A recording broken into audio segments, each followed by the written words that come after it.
Yes, we ought to introduce Chase, so I'll find a place to do that before we get into the business part. Is that okay? That sounds great. Thank you. Great. There's Eddie. Morning, Eddie. Good morning. My phone just about went selling out this window this morning.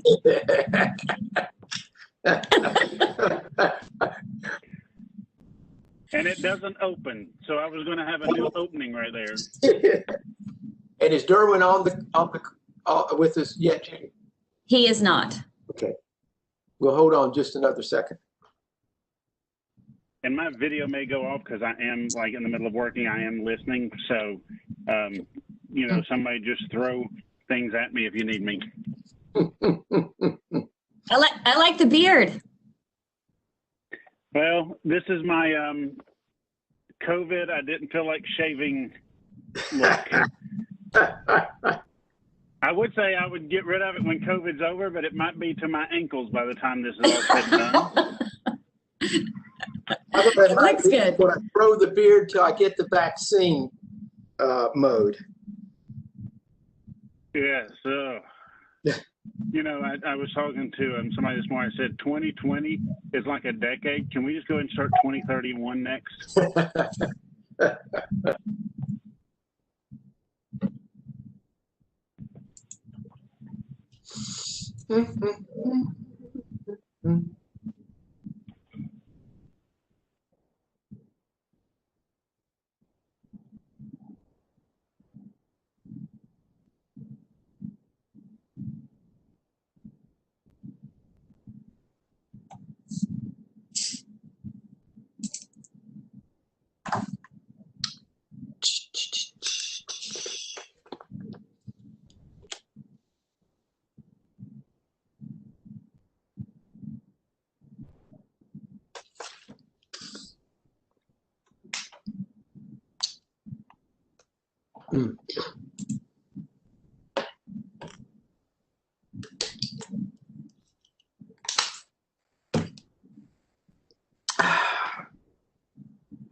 And I'm going to just mute my phone instead of the app, so that way it's faster. So if y'all just need me, I'm here. Just know I'm muted.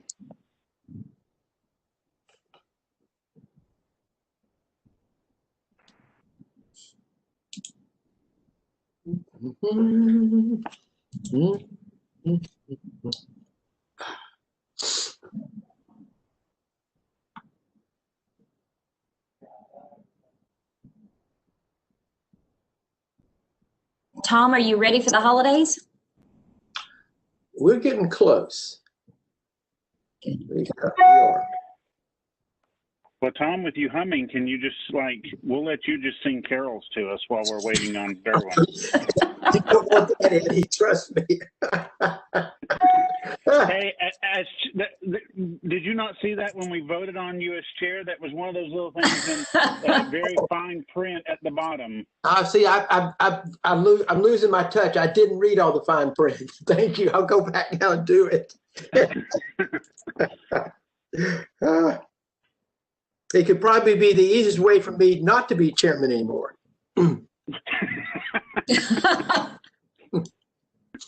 As I continue to tell people, you know, in this virtual world, there's a reason that I have a face for radio and a voice for silent movies.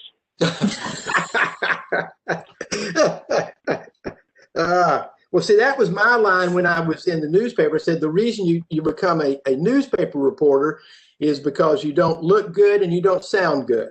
So all you have to do is sit down and behind a typewriter and punch out the words. Well, and nowadays you don't even have to write good. No, you don't. That's true. And you don't have to worry about facts either, Eddie. You know, facts matter. Well, you know, and an interesting thing, Warren Buffett said that he actually reads newspapers from like the 1900s, like 1910, 1920. Yes. Because it was much better written. They were written on a much higher level of English. Newspaper writing today is written on a 4th grade level, which is where most people in the U.S. read. Yeah, you're right. So And Warren Buffett said, what made money then makes money now. So I'm going to take his advice. I got you. I'm with you. So should we go ahead and start?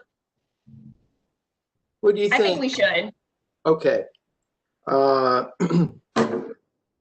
this is Tom Griscom. I'm the chair of the Business Operations Committee. Good morning. It's December 8th, 2020. And this is a meeting of the Business Operations Committee of the Tennessee Public Charter School Commission. We're conducting this meeting virtually via web conference. This meeting includes a public dial-in option that's available on the Charter Commission's website. I'd like to welcome the Charter Commission's new General Counsel, Ashley Thomas, who is joining this committee for the first time, and ask that she please reference circumstances behind the virtual meeting and the relevant TCA section. Ashley? Hey, good morning. This is Ashley Thomas, General Counsel for the Commission. Given the current COVID-19 pandemic and concerns for public safety and welfare, as well as the pandemic's impact on the Commission's budget, this committee meeting is being conducted by electronic means as provided by TCA, Section 8-44-108, and Governor Lee's Executive Order 65. Additionally, Executive Order 65 requires those speaking to identify themselves in a manner capable of the person speaking. This meeting is being recorded and will be available after its conclusion via link on the Commission's website. A call-in number was provided on the Commission's website for the public to participate. This is Tom Griscom. Thank you, Ashley. As a reminder, all votes of the committee are conducted via taking a roll call. Please identify yourself prior to speaking, making a motion, or voting. Judy, may I ask you to call the roll, please? Yes, this is Judy Spencer with TDOE. I will start with the roll call. Commissioner Sisnett. Commissioner Smith. Here. Chairman Griscom. Here. We have 2 of the 3 commissioners on the committee. We do have a quorum. Thank you, Judy. This is Tom Griscom again. Today's agenda includes an operations update and an FY21 budget report from our Executive Director, Tess Stovall. We'll end our committee meeting with an overview of charter agreements, since the Commission will see its first charter agreement as December 16th meeting. Are there any comments about the agenda?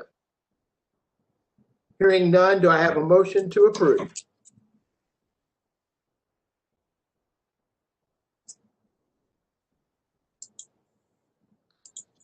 Mr. Smith, can I get a motion to approve?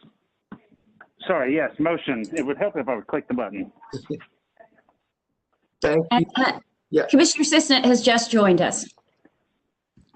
Good morning. My apologies, everyone. Good morning. Good morning, Derwin. We are approving the agenda. Commissioner Smith has made a motion. May I ask you if you would second?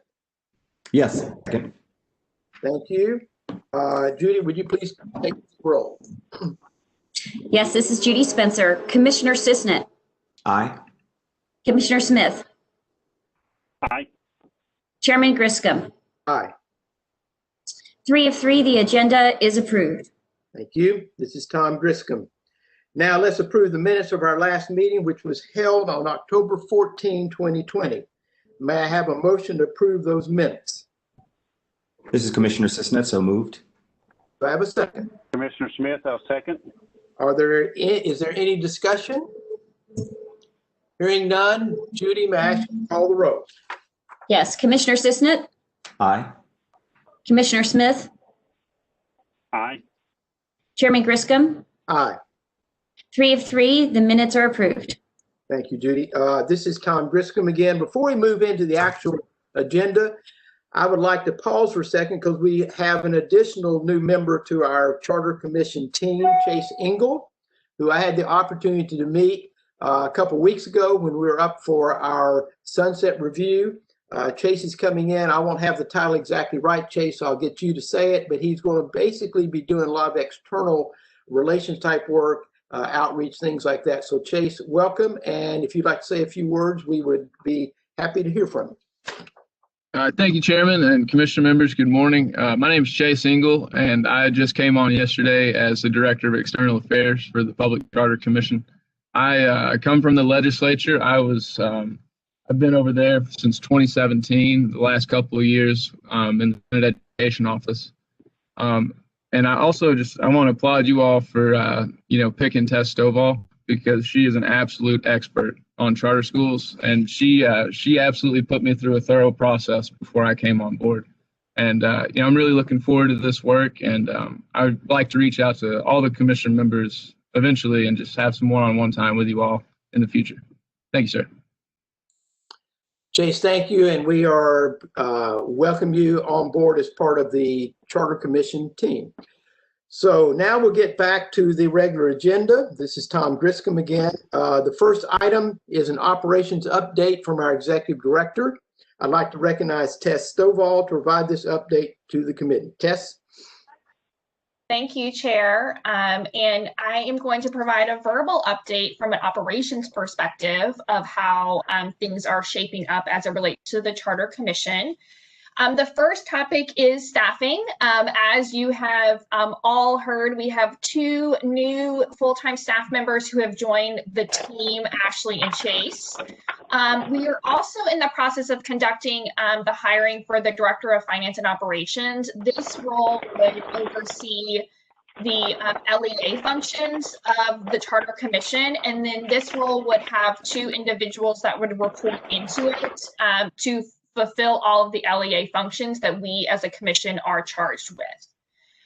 Because of the budget request that the commission has submitted as it relates to increasing the equity that's available for salaries for the Charter Commission, there are 3 positions out of the 10 that I will be holding to fill until fiscal year 22.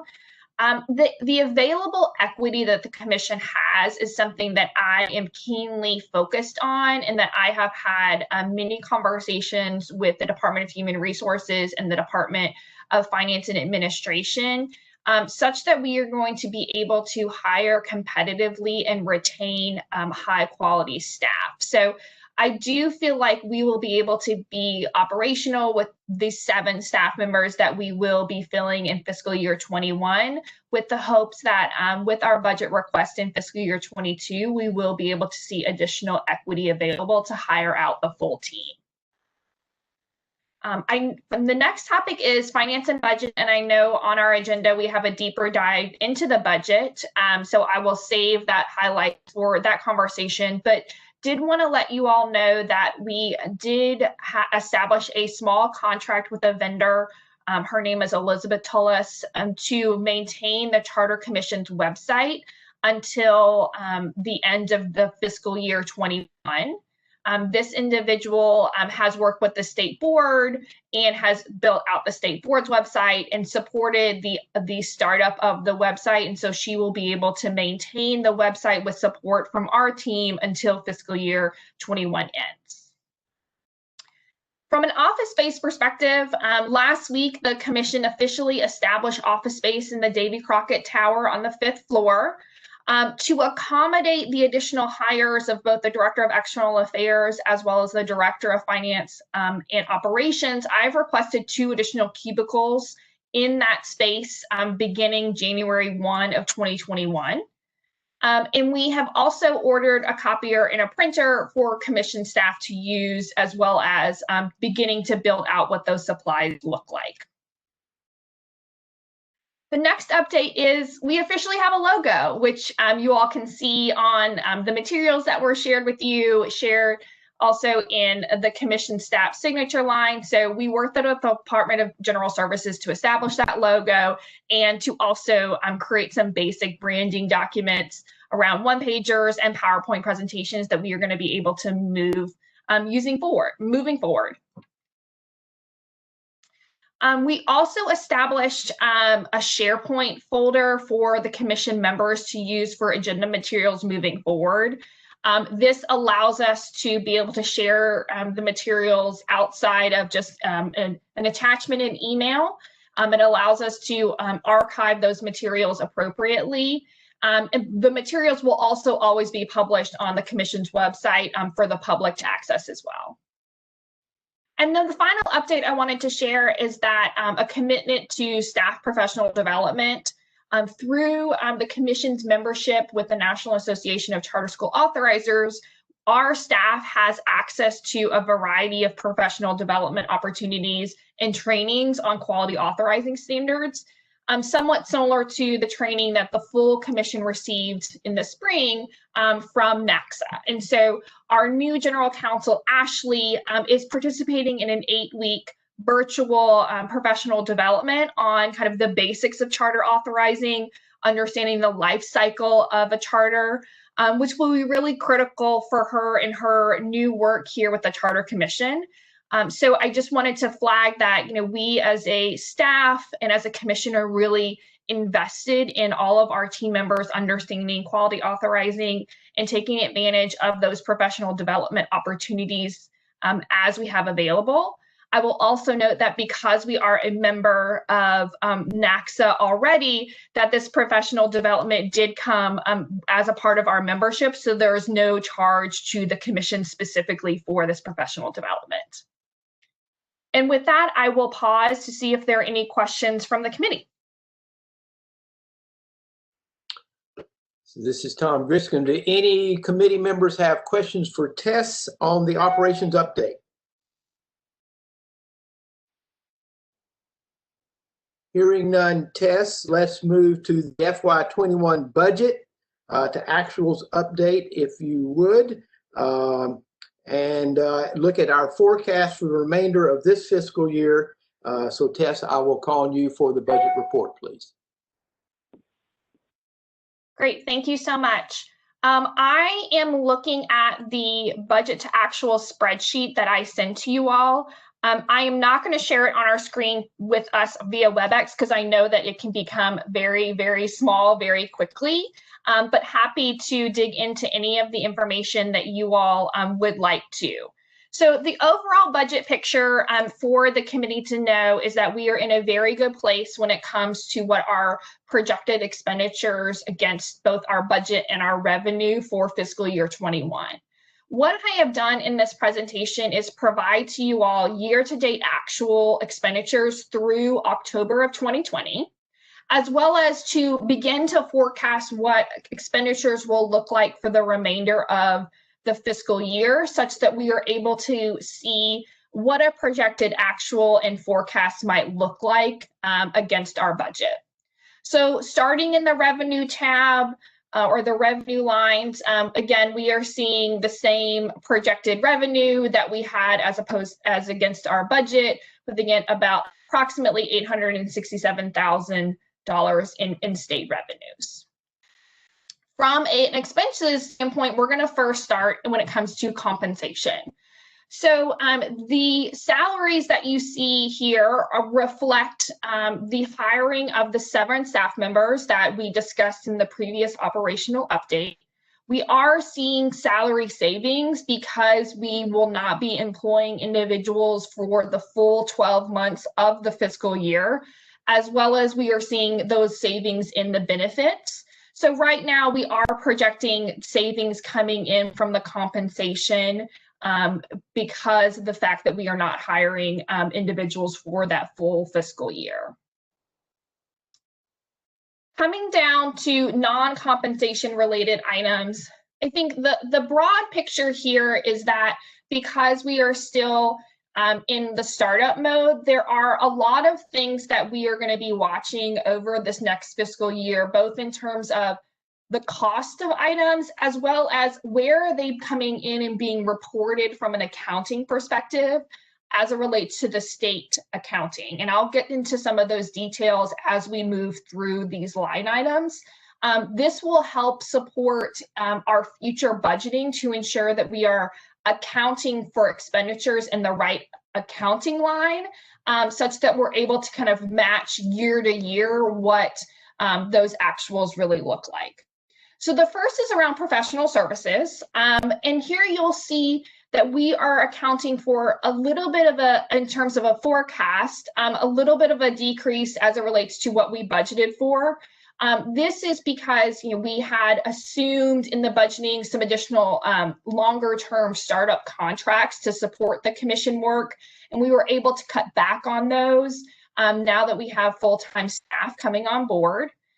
This forecast also assumes some the needed professional services as it relates to starting a school district. So in this forecast, you would have the student information system, you would have the system to house our IEPs and our 504s. You would have the professional services as it relates to any translations of LEA policies and procedures. So this is where these professional services would be coming in.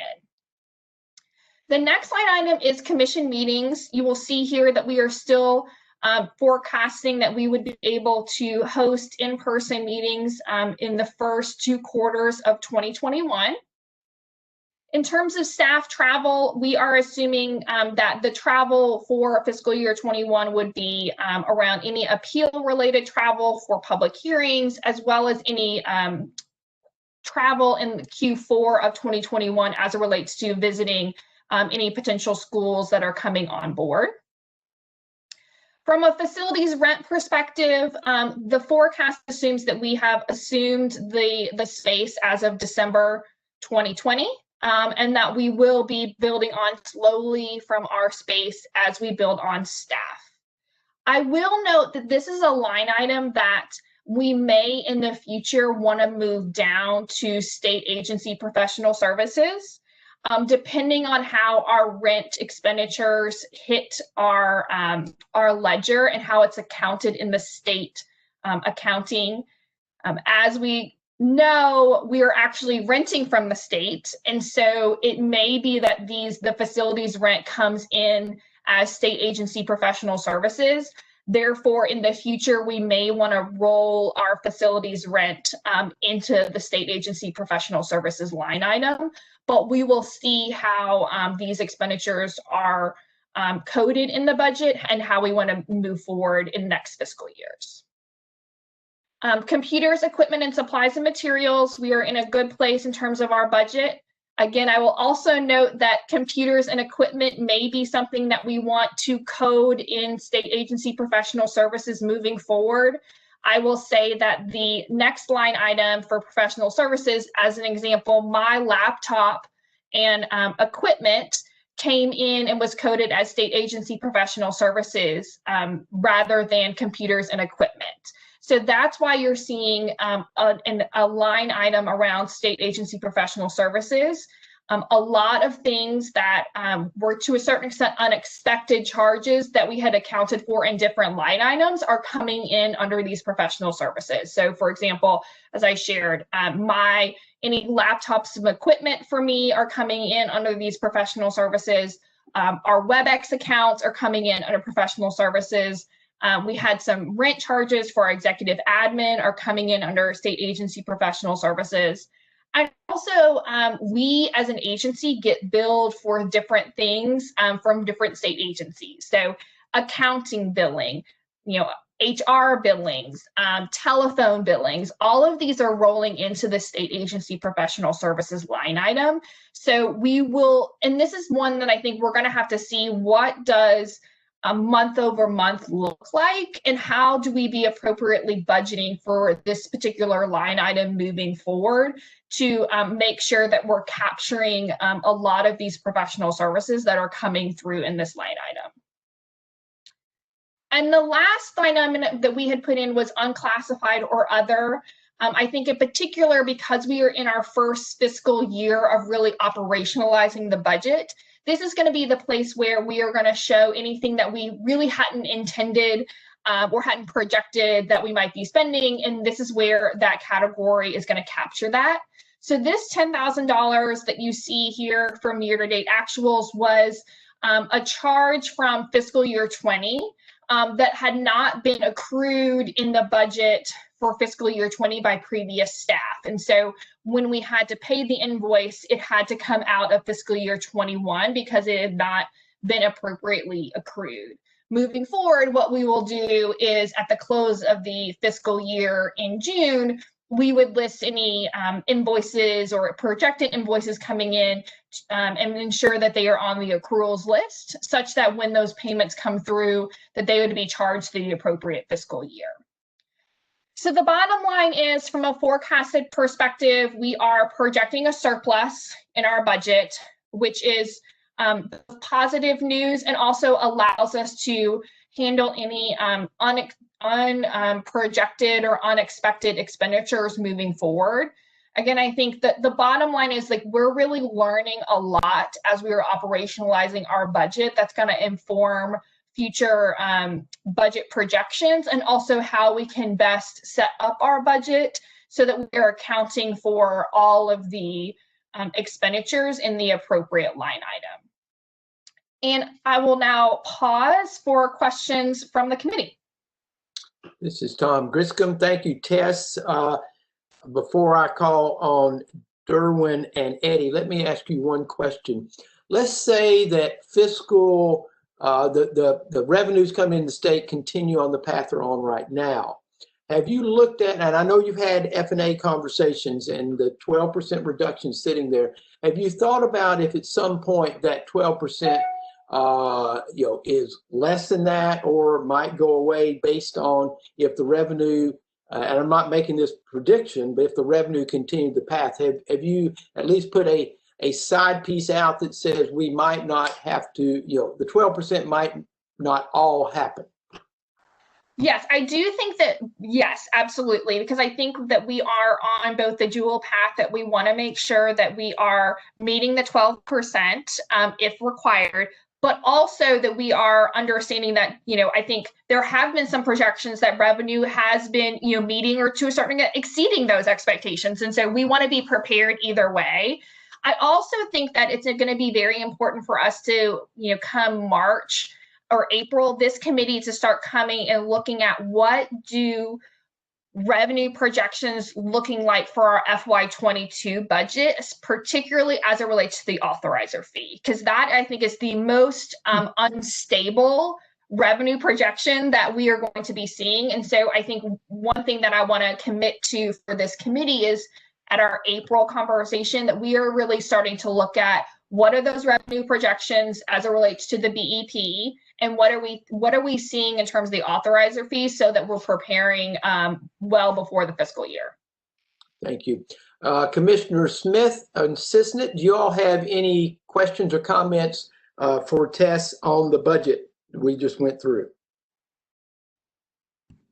This is Commissioner Cisnet. I know this has been discussed during past meetings when we've talked about the budget, just knowing just how the fiscal budget works from a tax perspective.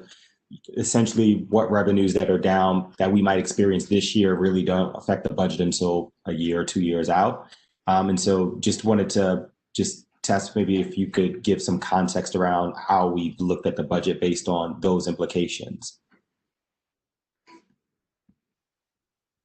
Sure. So I think what we are looking at right now is in terms of the FY21 budget is we are, again, assuming the revenue of $867,000 and then building out our expenditures from there. I think what we know in terms of FY22 is that we do expect, we know that the $250,000 will be going away. That was a one-time revenue for the startup functions. And so when we're thinking about FY22, we are really thinking about how are we going to begin to recognize the authorizer fee while also maintaining a state revenue projection. And so based on the conversations that I have been having with finance and administration, I think we will still be receiving the state revenue projections. And obviously, they will continue to let us know what if any cuts might need to be occurring as it relates to implications from tax revenue or collections, et cetera. I know that, as all agencies, we have been told that we should be preparing for a 12% reduction for next year as well. And so certainly we have done that. But I know a lot of it is a wait and see when the General Assembly comes in and they begin their budget process to see what sort of implications they have as it relates to the revenue. So I think we need to be prepared with plans A, B, and C, and certainly be able to work the budgets as it relates to those plans. Okay, thank you. That's the only question that I had. Thank you. Thank you, Commissioner. Are there other questions for Tess on the budget? Hearing none, then let's move to the third item on our agenda today, and this is an overview of charter agreements. This is to prepare us for our first charter agreements that we will be seeing at our December 16th Charter Commission meeting. In advance of that meeting, the committee received a presentation. I'd like to ask Tess and Ashley to provide an overview of the presentation to the committee, and then we'll open it up for questions. So Tess, I will call on you, please. Great, thank you so much. So in front of you today is a short presentation on an overview of charter agreements. The purpose of this presentation is to orient the committee to what you are going to be seeing moving forward. I think it's important to know, for context perspective, that the staff does a lot of the pre-work as it relates to charter agreements. And, you know, Ashley and I have been in many conversations with both of the operators of the charter agreements that we are negotiating right now. And so when it comes to you all, we as a staff feel very confident of where things stand from the charter agreements language and terms. I will also say that we do not see a lot of variety between the language of charter agreements. It's really our hope that we see a lot of consistency around the terms and conditions, so that we don't have wildly different terms and conditions across different charter agreements. So charter agreements, the purpose of these agreements are, first, it's required under statute. Second, it is in alignment with national and state best practices. And third, it is required under the Commission's policy around charter agreements. So it's important to orient you all around what is contained within a charter agreement. So the first document that is in the charter agreement is really the terms of the agreement, laying out the responsibilities of the Commission and the governing board. The agreement is between the governing board and the Commission, and it is for 10 years in length. That is a statutory requirement. Tess, let me jump in real quick. Yeah. We're seeing your folder file and not your presentation. Oh, sorry about that. Let's see. Let's try that again. We saw it initially. I'm not sure what happened. It was strange. Okay, let's try this again.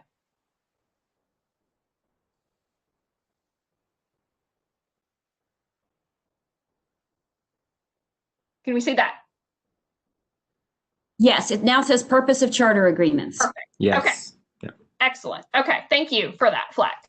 Okay, so there are going to be the terms of the agreement, as I was sharing, and then they are going to have exhibits to the agreement. So you will have the approved charter application. You will have the approved Commission performance framework. You will have the pre-opening checklist, and then you will also have the approved waivers that we have agreed to waive for the charter operator. So in the terms of the agreement, they are going to lay out what are the responsibilities of both the charter school and the Commission. So at a high level, the agreement will require the charter school to maintain the enrollment based on an approved charter application. We do allow a spread such that a charter can go a little bit above and a little bit below the enrollment in terms of fluctuation before it would trigger a conversation with the Commission staff that if we need to see a material change. So it is important for us to allow that flexibility and autonomy where necessary, but we need to ensure that we do have some triggers in order for us to have a conversation with the charter school if we need to. A charter school has to implement the academic plan as approved in the charter application. They have to conduct all required assessments. They have to provide services to all special populations. They have to implement a student discipline in a manner consistent with state and federal law. And they have to adopt the student information system of the Commission and maintain the accurate student information. So that means that an operator has to adopt the student information system that we as the Commission decide on, and that's something operationally the staff will decide on. And this is very typical when you're looking at authorizers across the state. So if a school is operating in Shelby County, they are adopting the student information system of Shelby County.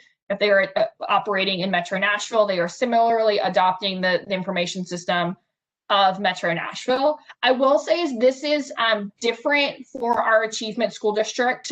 They initially decided to allow operators to have their own student information system. And I think based on our lessons learned and kind of understanding how best to ensure a clarity of data and transparency and accurate data, we'll be adopting our own student information system and requiring schools to opt into that. Charter schools are also required to hire all required licensed staff and endorsed staff and conduct those background checks for the staff. They have to have a facility that meets health and safety laws. They have to provide food service to students.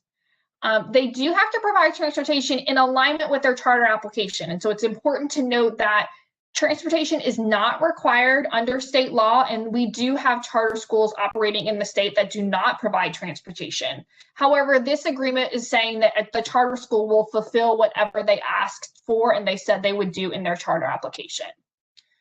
They have to maintain insurance, appropriate insurance for their charter school. Their governing board has to meet the requirements under state law, and their governance has to be in compliance. They must have to have a process to handle complaints. And in the charter agreement, we do state that the first avenue for complaints will be the charter school. However, there are certain complaints that we as a charter commission and an authorizer would have jurisdiction to handle. And we have actually outlined what those complaints that we would handle in an LEA policy that you as the commissioners will see at the December 16th meeting. They also, a charter school has to adopt the required policies and procedures that are required by federal and state law, as well as state board rules and policies. If a charter school signs an agreement with an external service provider, it has to be in compliance with the charter agreement. They cannot charge tuition to students. They have to maintain their financial records in accordance with federal and state laws, and they have to pay the authorizer fee in accordance with state law. So the terms of agreements also outline what are the commission's responsibilities, because we are a party in this agreement, and it's important that we outline what are we going to be doing in terms of holding up our end of the bargain. First, we state we are going to monitor schools annually, and we are going to conduct an interim review in the 5 years. That's going to be a high-stake review. We are going to evaluate schools based on their school performance framework that's included in the charter agreement, and we will use an intervention policy that the commission has passed in terms of any intervention or corrective action. We are going to conduct a pre-opening process to ensure a school is ready to open, and we have the discretion to say if a school is not ready to open, then we can delay their opening. We are going to allocate BEP in federal funds appropriately and in compliance with state law. And we are going to require amendments to the charter agreement for material changes, but there are going to be things that are going to change as it relates to a school's plan that we are not going to require amendments for those non-material changes. We are going to conduct our renewal and revocation and closure in accordance with state law and commission policies. And we are also going to regularly review the charter agreements for any necessary updates. I think it's important for us all kind of in a foundational point to realize that we as a staff want to be reviewing these charter agreements at least on an annual basis to ensure that they are aligned to current state law, aligned to current best practice, aligned to current state standards. And so we certainly, all of us should expect to see regular updates coming to the commission as it relates to our charter agreements, potential changes coming around the charter agreements, such that we are making sure that they are always aligned to what is operationally happening in our charter schools. I wanted to touch on the exhibit around charter school waivers so that you all have a sense of what it is that you will be reviewing when you see that specific exhibit. So there are things outlined in state law that charter schools cannot waive. I've provided here the list that's outlined in state law that includes federal civil rights, state assessments, teacher licensure, parent and student rights, and due process. But beyond this list, there are many things that a charter school can waive. And typically we see those waivers being applied for in the application process. So there's a section of the charter school application that requires a school to put down what they might want to waive and why. And then what happens is that Ashley and I, in the cases of the agreements that you'll be seeing next week, have reviewed all of those waiver requests to determine what can we waive, what can't we waive. And also we do make suggestions on things that they hadn't considered yet, but from an operational perspective, we suggest that they do waive. It's also, I think, important to note that this is not the only time that a school can apply for a waiver. We, as a commission, will have a process by which a school can identify a state law or rule or policy that they would like to waive, and they would be able to apply for that waiver during the charter term. So looking ahead, the commission is going to be seeing several charter agreements before you all on agendas in the next couple of meetings. So the first set of agreements are going to be related to new schools that were just authorized by the state board. So they do not have an existing charter agreement. And Ashley and I have been in negotiations with both Nashville Collegiate Prep as well as Cornerstone Prep Academy on their charter agreement, as well as the exhibits that I have just discussed. We will also be seeing an agreement from Kip Antioch College Prep High School. This school is not slated to open until the 23-24 school year. So it's not as pressing in terms of agendas to get this specific charter agreement on the December agenda. And then we will be moving towards working on the agreements to transition the 4 schools that currently have agreements with the state board to the charter commission. So Ashley will be heading up the work to transition the agreements for Bluff City, Rocket Ship, and the 2 Kip Antioch College Prep schools that are currently in operation from the state board to the charter commission. And with that, I am happy to take any questions that the committee has around charter agreements. So, Tess, I've got 3, hopefully just quick, short ones, if I may. This is Tom Griscom.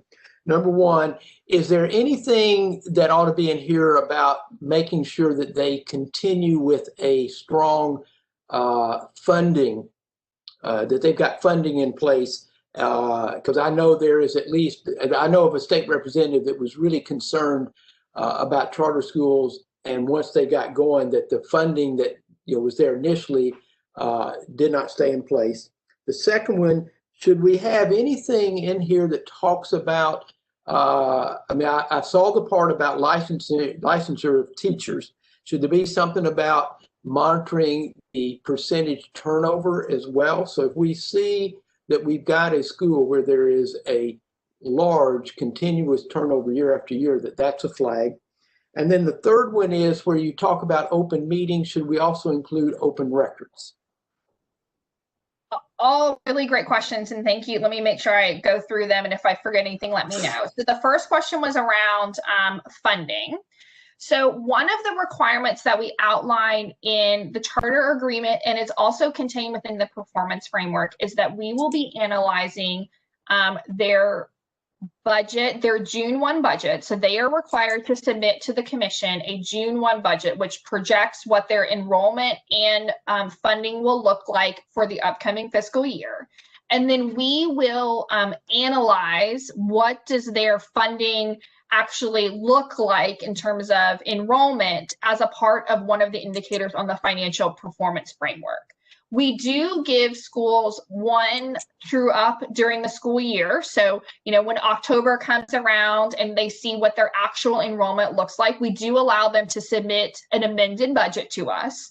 But that is so that we can be keeping a close eye on what does their enrollment look like, because we know that the enrollment is really driving the funding.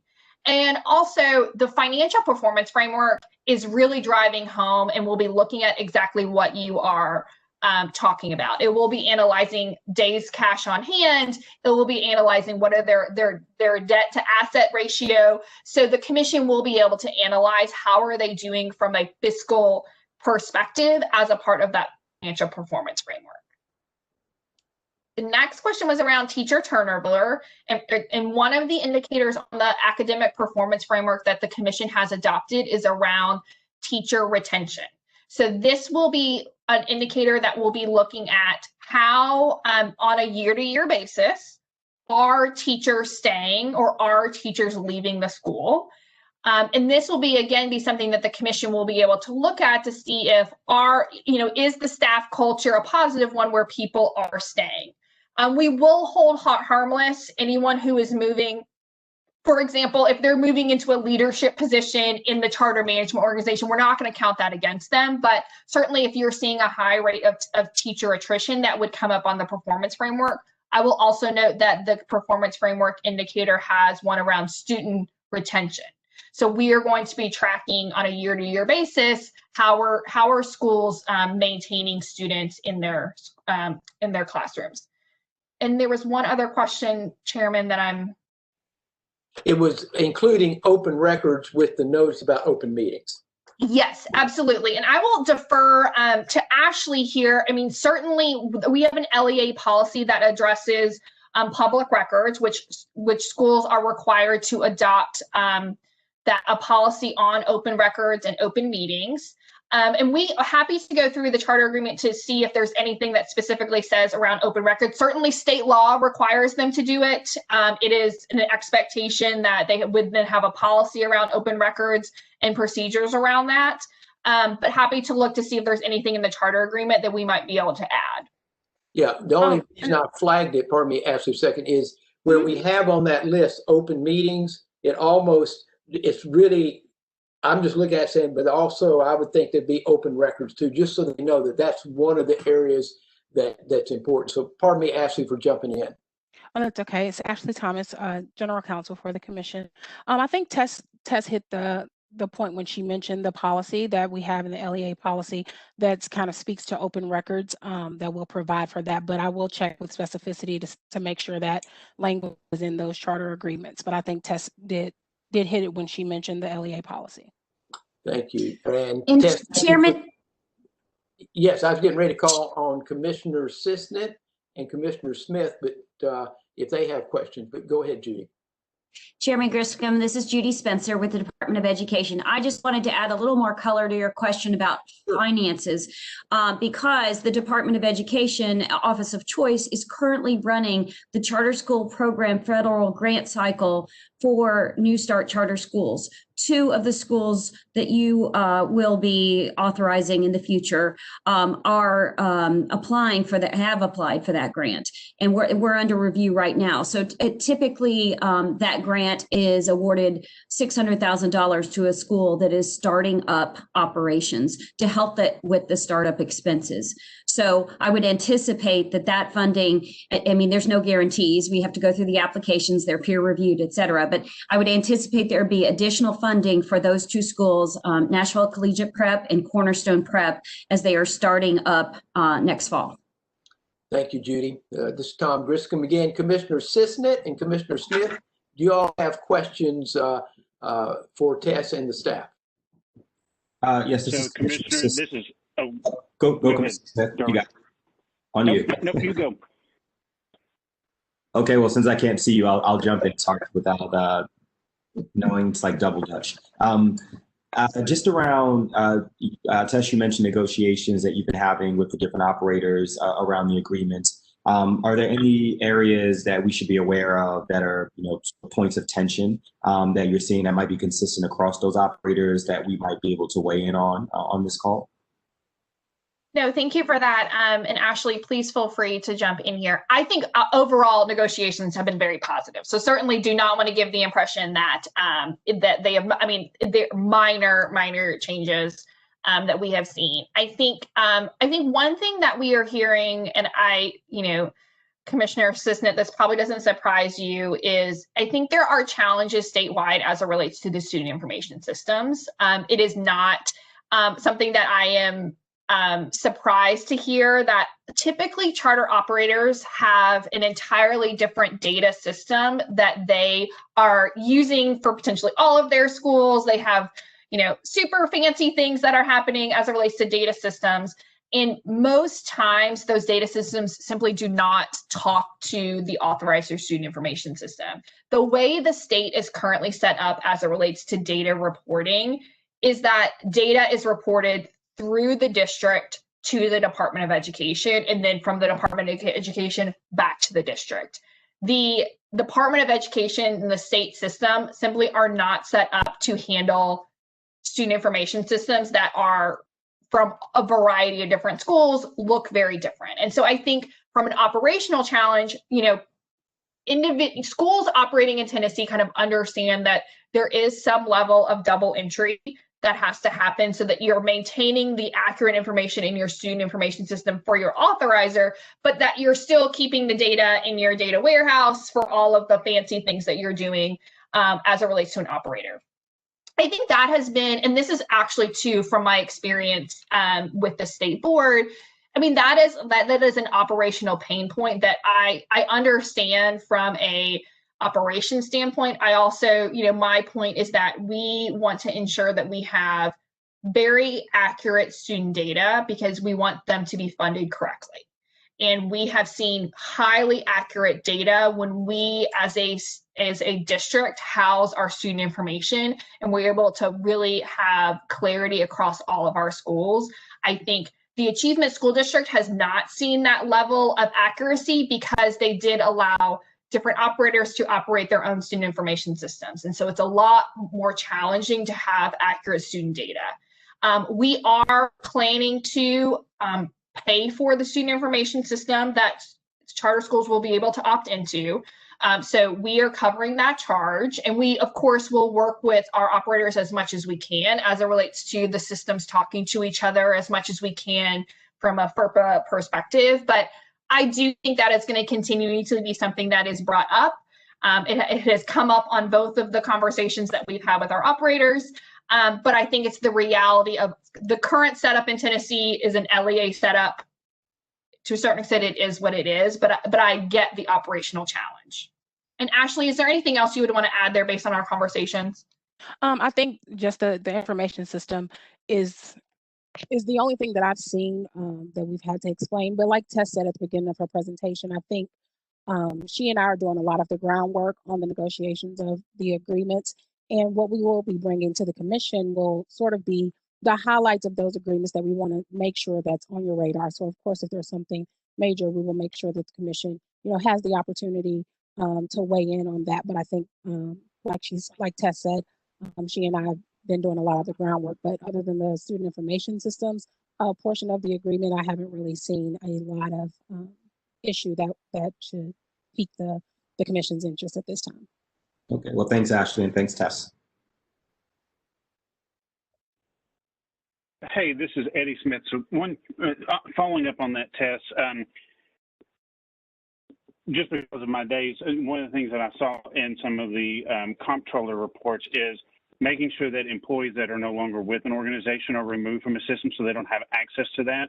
Can we make sure that all of that is also built into these agreements for the charter schools, that we want to see what their plan is for removing employees' access so that we don't find ourselves getting dinged by the comptroller with those reports and everything? But it's also, you know, goes back to making sure that all the student information is staying confidential.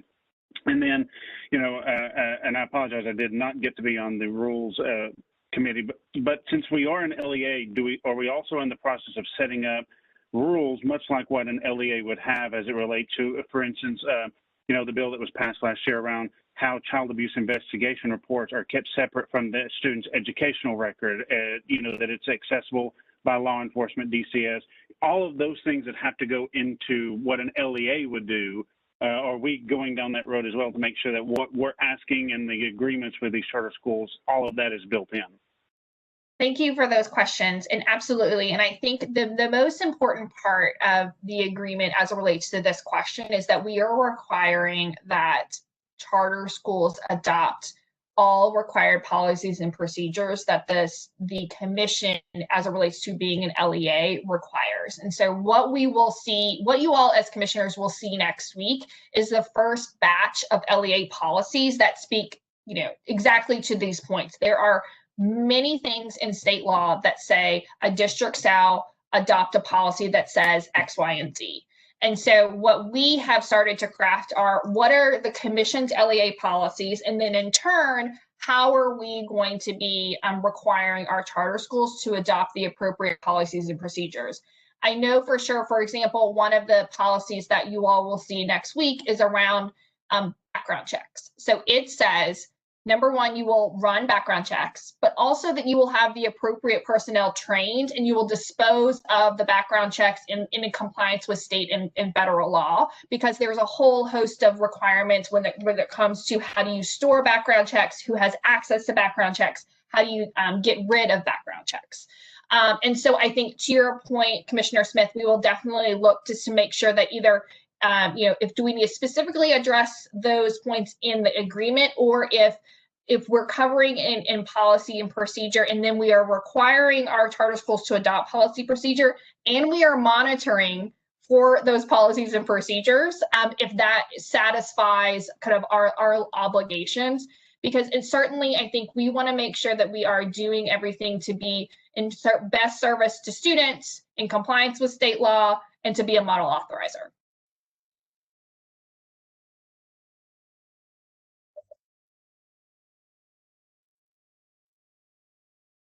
Commissioner Smith, do you have another question? You're muted. There we go. Well, again, I am just technology failing today. But no, I was just saying, I've got to jump off for another conference call, but I just appreciate you bringing all this up and answering those questions. And, great job for you, Chance.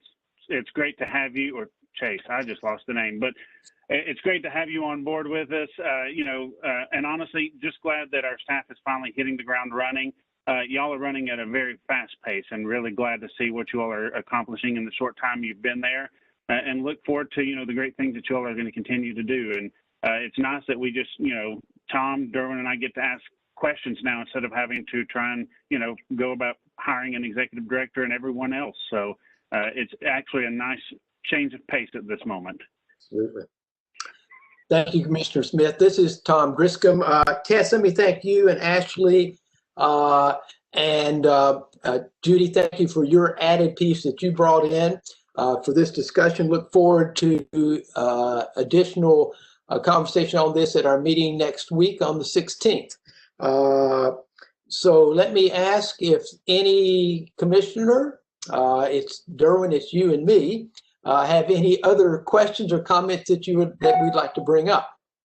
No, just echoing Commissioner Smith, my apologies. I had another meeting beforehand that caused me to be late to this call, and that so I didn't get a chance to formally get introduced to Ashley and Chase, and so it's a pleasure to have you all on board and just expressing my excitement. Probably no one's more excited than Tess, but it's my excitement for you all joining the team, and look forward to us all working together. Thank you, Derwin. And so now, as we get ready for a motion to adjourn, let me just say, Chase, welcome to the team. Ashley, it's good to have you on the team. Judy, as always, for your support, and Tess, for your leadership. And I will echo what both Derwin and Eddie have said. It makes our life so much better now that we've got an executive director who really is driving us. So thank you. And with those comments, I will entertain a motion to adjourn. So moved, and I guess seconded. I'll second it. We're good. Judy, call the roll, please. Okay. Judy Spencer, calling the roll. Chairman Sisnett. Aye. Chairman Smith. And Chairman Smith. Sorry, Commissioner Smith and Chairman Griscom. Aye. And so 2 of 3, the motion passes. We are adjourned.